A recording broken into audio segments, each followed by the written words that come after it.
the result of the 23rd of June has shown two things. As Peter's rightly put it, that the people who won the BREXIT, did not plan to win, and the people who lost did not plan to lose. But from an economic perspective and from a security perspective, when the United Kingdom joined the EU in 1973, economically it was beneficial for them.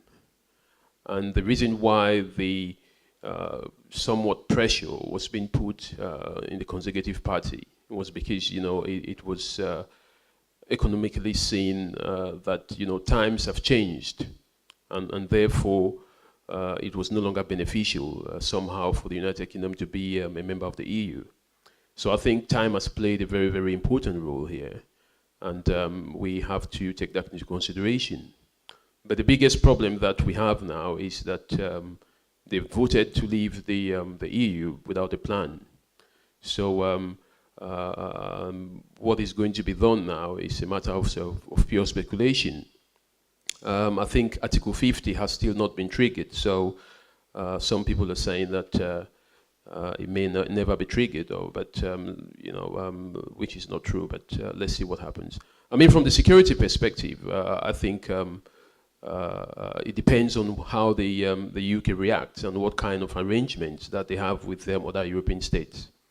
The EU was not originally a security architecture, it was an economic architecture. The United Kingdom has a very powerful role to play with the UN. They're a member of the NATO, and they have their own internal security. So I don't think security is going to be an issue because at the moment, despite the fact that you have this collaboration with the European Union, you still have a lot of security lapses because sharing intelligence and surveillance is not just sharing intelligence and surveillance, but it's actually sharing intelligence and surveillance on time. And these are some of the lapses that I think the European Union has. If you look at the current insurgency and terrorism crisis that most of the states face, they don't share intelligence on time. So I think the United Kingdom would cope in that essence, but it's still a risky thing to do because, as my colleague rightly said, collaboration is always good, and being an island, is not the best idea. But I think one of the biggest fear is that this union that was set up, to ensure that there is no longer insecurity in the world, I think there's going to be a big threat, to other nations and to other unions.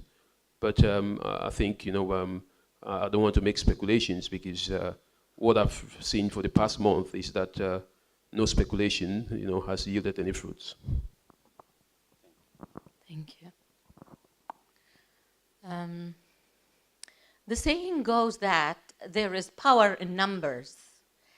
And I believe that when the EU started, they wanted to be powerful union that would support everybody and maybe feared by everybody. And I believe that such a message, such an action that's happening by the UK pulling out, they're giving the message that they don't want it anymore. Maybe at the beginning it was more benefiting for them. When you go into a collaboration with somebody or a contract with somebody, you want to feel that it's a win-win situation. Maybe at the beginning they felt that they are going to actually benefit more, and then as time passes by, they believe that they are not winning anymore. So they want to just pull out of it and look at their own benefit and their own people. And there are lots of problems and employment, and perhaps that is the main reason that made them pull out, and immigration. But having said that, this is actually showing that they are going through a turbulent time, and it's sending the message that it's people always are afraid of the unknown, are afraid of change, and lots of people hate change. So that goes along with the territory. But I think it's actually a bold and powerful move from them, even though they don't know what's unknown and they're still going for change. And they are with an open chest saying, let's go forward and see what's going to happen. And how are we going to deal with it?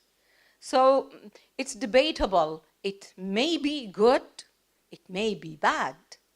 And I think with all the terrorism and all the attacks that's happening in Europe, maybe the UK wants to strengthen their borders, and that is their point of view. They think that if we are pulling out, maybe we have more control. Maybe when we're smaller, we would have more control. So we can be sitting here and debating and saying maybe this and maybe that, and who knows? Time will tell, and action speaks louder than words. And well, this comes with change, and that comes with globalization. And whichever point and angle you're standing and analyzing it, there are pros and there are cons. So let's move forward and see what's going to happen. Thank you. Thank you. My view is like that. You see, sometimes when I think of democracy, I feel for it. But the answer is why. The question is why. Because you see, when the vote is given, remain and or stay or out, if we look at the percentage, almost near. So what I'm trying to mean, you see, it is not that 2% is telling yes, 98% is telling no. Now, this is the crucial moment now. So at this point, not thinking all other amenities, we need to focus on one thing. When a decision taken democratically, how it can be solved. So this is the point now need to touch. Those who are in the leading position. The Prime Minister visited the Germany yesterday. She's going here and there. So we need to see in the focus how she is trying to manage the whole thing. Because needs to satisfy those who told yes, and needs to satisfy also those who told no. So that means this is the country that both parties, they build the country. And another things what I was discussing yesterday is that it is not very far that recently a recession has gone and the country is now just going to be stabilized. But this election has come very soon. That means people did not get much time to think of. And somebody of our colleagues told before that the people who does not think of the globalization, they are the one who did not want to stay. That means they are within themselves. So my point is that now, to get the opinion, we needed to educate people. But that time did not come. It was so sudden. And then people were in any way, yes or no, both parties, both sides, brainwashed was there, you see. So majority people could not understand what they were doing even. And then it happened. So as the Western world, UK is strongly a democratic country, they have to accept it, what has happened. And for, again, re-election, there was a propagation went on, but they did not accept it because they cannot accept what has happened is happened. So now, economically, if we look at that a very big union, European Union, it is not a small thing. It was a very big integration, but it takes time. We cannot get the result very soon. So people are coming here, that immigration, the immigrant people. I am in Canada, I know what immigration is. Among 10, you can see 9 from other places. So, but they were so much united. They built the country strongly. But it took time. It didn't come in one day. So the same with UK also. When US started, many people came from other countries, but a group of people did not like that. Once they have come and they are taking our job, now we cannot be provided. So many things come, that is a vicious circle going on. So now, not thinking of another, my friend told that it was not a military union, it was an economic, it was a business. So it was a strengthening the country's position. So at this moment, not debating all these external matter, we need to give focus and attention, or we need to advise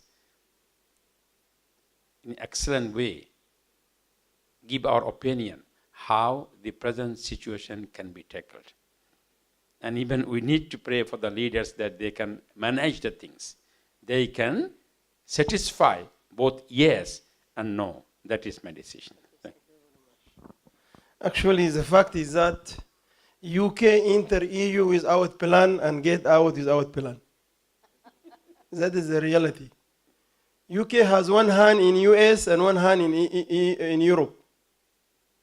Actually, when they want to make the decision to join EU, they were very reluctant. This is the fact. People must understand it. The second reason also, most of the EU countries, they are failing state. They have no hope, they have no progress, they have no any economic views or future. Declining in human skills, people just want to come to UK to get the benefit and misuse the relation between EU and UK. And this definitely bothers the people who are staying here. I cannot accept huge people came from other countries just to enjoy the benefit and not contribute to the economy. This is why people vote to exit EU. UK will be better off if open to people from every country that we are seeing here. If you go to London, you see people from different background. It's beneficial for them, people with different background, from Africa, from Caribbean, from everywhere. They come with different culture, with different skills. They contribute more to UK than people come from Europe. They have the similar skills, similar culture of enjoying only the benefit. And I think this is the reason why people vote for yes to leave Europe, and UK in the future, in the long term, will benefit from having a relation in Commonwealth. There are many Commonwealth members. Culturally, economically, everything has a relation with UK and benefits so much. And it has also a lot of trade agreement with ASEAN, with NAFTA, with everywhere. So they can benefit more than getting in from Europe. And definitely they can have a free trade agreement and economic relation with Europe also. So the decision was wise, and UK will be having better future. We have the same concern. I'm not from ASEAN, but there is a concern now in ASEAN. They are going to move to ASEAN community. Same as EU. Who is warring now? The countries who are rich. Singapore, Malaysia, and Brunei, they are afraid so much from accepting the idea of ASEAN community. Huge people from Indonesia, from Vietnam, from Philippines, from Laos, they give them a cheap labor, they have the same right to stay. So if they accept the idea of ASEAN community, these people, they have the right to enjoy all the benefit. So Singapore, Malaysia, and Brunei as rich country under population will never accept the idea of EU or ASEAN community. I'm very optimistic, and I will see UK better off out of Europe. Okay. Well, I think I'm not going to add more, but talking from the education point of view, I mean, it happened. They left, or they're on their way to leave the European Union. But looking at the education part, we cannot forget that the UK, they were having the best education, and they were leading the whole world in many things, including education. And they were spending too much money for the European, other European countries, letting them to study freely and being treated like the British people or whatever. So I think they can just replan, and they can be recovered quickly, because they used to teach all the world and how to be leaders and lead the world. So I think they will be fine with regards to the education, with regards to the research. Grants, I know that there is some statistics been published that the grant research is going to be affected because they decided to leave the European Union. But I'm sure that they will replan, they will do their statistics, their research, their studies, and they will do perfectly in the future.